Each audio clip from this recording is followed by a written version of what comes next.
அனைவருக்கும் வணக்கம். என்னோட சேனலை சப்ஸ்கிரைபர் பண்ணிக்கோங்க.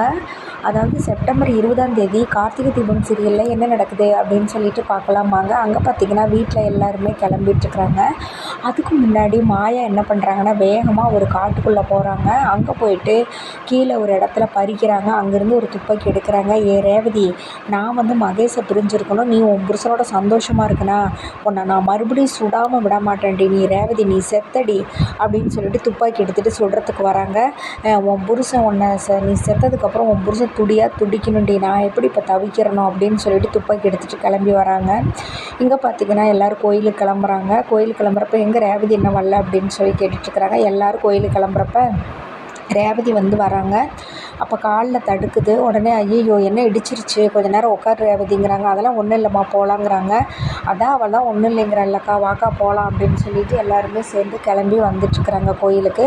அங்கே ஊர்க்காரங்களாம் பார்த்துட்டு சொல்கிறாங்க, எங்கேங்க அந்த உங்கள் பொண்ணை காணோம் அப்படின்னு சொல்லிட்டு அவள் கல்யாணம் பண்ணிக்கிறாள்ல அவளை பற்றி கேட்குறாங்க, துர்காவை பற்றி. உடனே சாமுண்டீஸ்வரி, அவள் என்கிட்ட சொல்லாமல் கல்யாணம் பண்ணிக்கிட்டா, அவளை பற்றியெல்லாம் இங்கே யாரும் எதுவும் பேசாதீங்க, பேசாமல் அமைதியாக இருங்க அப்படின்னு சொல்கிறாங்க. அங்கே பார்த்திங்கன்னா மாயா ஒரு ஆட்டோவில் இறங்குறாங்க. கரெக்டாக எல்லாருமே கோயில் நின்றுட்டுருக்குறாங்க. கரெக்டாக ரேவதியை பார்த்து குறியை சொல்கிறாங்க. குறுக்கால எல்லோரும் போயிட்டுருக்குறாங்க. எத்தனை தரம் சுட்டு தொலைச்சாலும் இந்த யாராவது ஒருத்தர் தொலைச்சிட்றாங்களே அப்படின்னு டென்ஷன் ஆகுறாங்க மாயா. அதுக்கப்புறமா ரேவதி கார்த்திகிட்ட சொல்கிறாங்க, நீ இன்றைக்கி ஃபுல்லாக என் கூட தானே இருக்கிறேன்னு, வா கோயிலை சுற்றி பார்த்துட்டு வரலாம் அப்படிங்கிறாங்க. சரி இப்போ என்ன அப்படின்னு சொல்லிட்டு சரின்ட்டு வான்னு சொல்லி கோயிலை சுற்றி சாமி கும்பிட்டுட்ருக்குறாங்க. மாயா ஒவ்வொரு தரமும் துப்பாக்கி எடுத்து சுட்டு ஏமாந்து போகிறாங்க. அதுக்கப்புறமா கையில் இருக்கிற குங்குமத்தை வச்சுட்டு கார்த்திகிட்ட சொல்லிட்டு இந்த குங்குமத்தை நெத்தியில் வச்சு விடுங்கிறாங்க. என்ன ரேவதி இப்படி அடம் பிடிக்கிற அப்படிங்கிறாங்க. நான் இன்றைக்கி நான் என்ன சொன்னாலும் நீ கேட்குறேன்னு சொல்லியிருக்கிறேன், வச்சு விடு அப்படிங்கிறாங்க. உடனே ரேவதிக்கு நெத்தியில் குங்குமத்தை வச்சு விட்றாங்க. அதை பார்த்து ரொம்ப சந்தோஷப்படுறாங்க ரேவதி. இப்படியே அங்கே கோயில் பூஜையெல்லாம் நடந்துட்டுருக்கிற இடத்துல என்ன நடக்குதுன்னா, ஒரு குறி சொல்கிற அம்மா உட்காந்துருக்குறாங்க. உடனே எல்லோரும் அங்கே வராங்க. ரோஹிணி, ரேவதி, இவங்க 3 பேரும் வர்றாங்க. அங்கே 3 பேரும் வந்தோடனே அந்த இடத்துல நின்றுட்டுருக்குறாங்க அக்கா தங்கச்சியெல்லாம். உடனே பார்த்திங்கன்னா ஒவ்வொருத்தராக அந்த அம்மாட்ட குறி கேட்குறாங்க.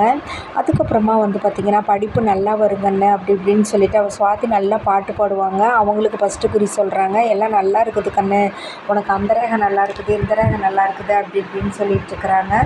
உடனே பார்த்திங்க அப்படின்னா ரொம்ப சந்தோஷப்படுறாங்க. அதுக்கடுத்து தான் ரோஹிணிக்கு, அம்மா குழந்த பாக்கியம் ரொம்ப நாள் இல்லைன்னா கூட உனக்கு குழந்த பாக்கியம் கிடைக்கும் அப்படின்னு சொல்லிட்டு அவங்களுக்கு குறி சொல்கிறாங்க. ரேவதி நீ உட்காரு அப்படிங்கிறாங்க.